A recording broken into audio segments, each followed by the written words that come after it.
요한은 태중에게 총을 발사합니다. 하지만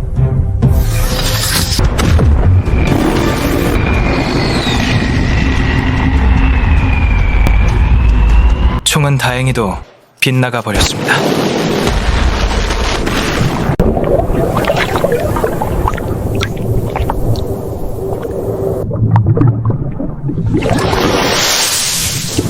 태중은 곧바로 다리 건너 육지로 이동하게 됩니다.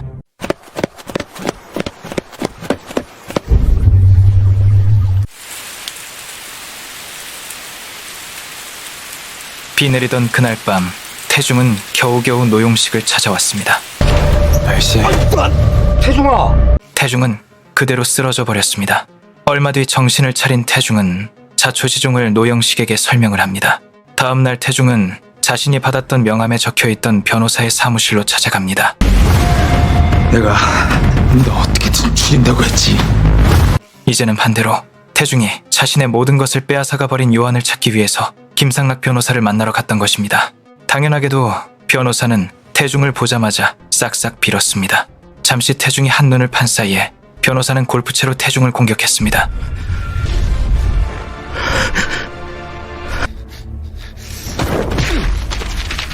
하지만 태중에게 상대가 되지는 못했죠.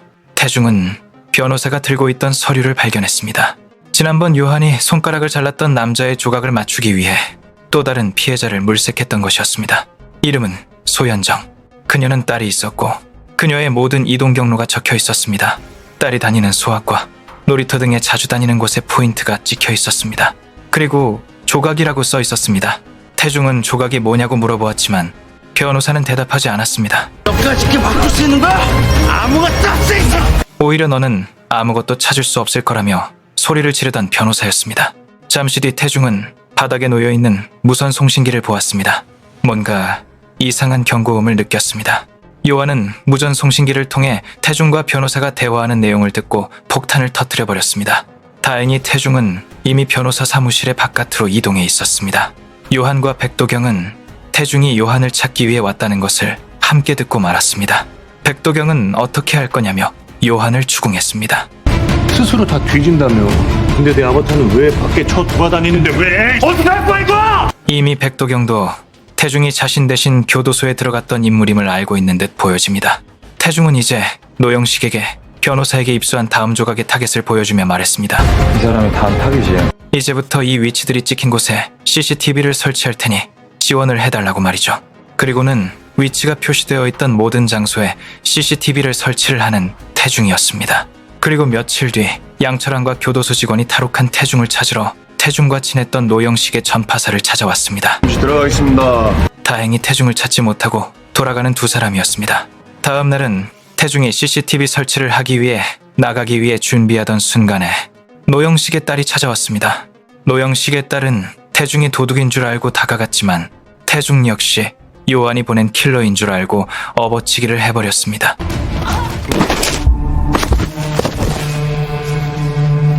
다행히 노영식이 나오면서 상황은 일단락되게 됩니다.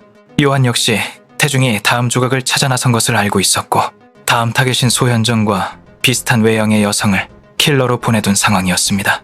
태중은 자신이 설치해둔 CCTV에 소현정의 뒷모습이 잡히자 곧바로 태중은 소현정이 들어간 미용실을 찾아 들어갔습니다. 하지만 그곳에는 소현정을 위장한 킬러가 기다리고 있었습니다.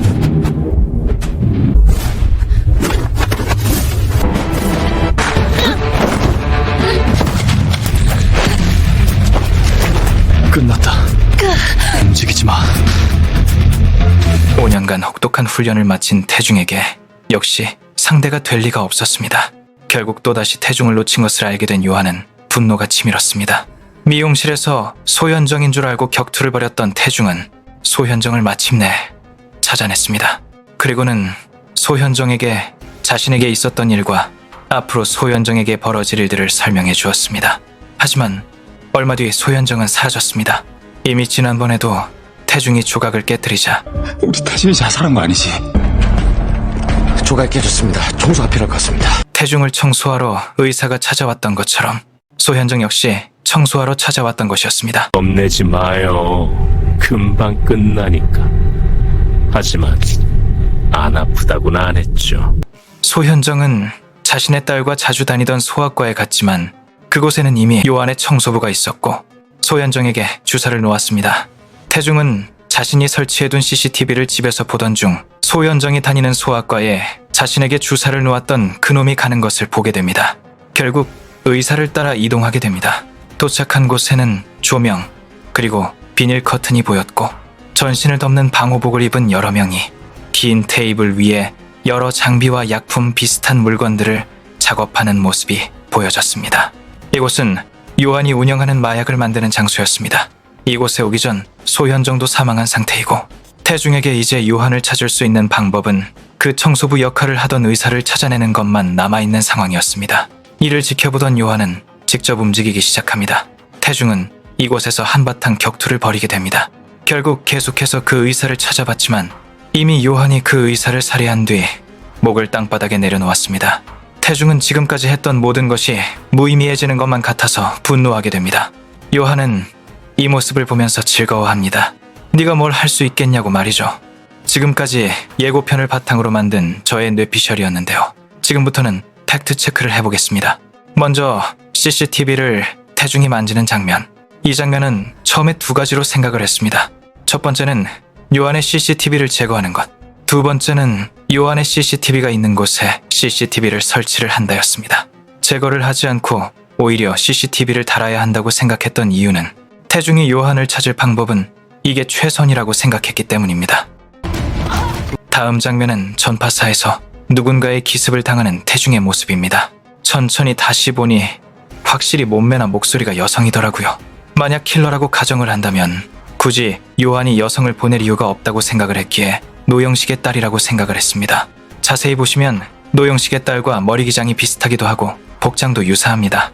물론 킬러의 가능성도 있겠죠. 다음 장면은 미용실에 태중이 습격을 했던 장면입니다.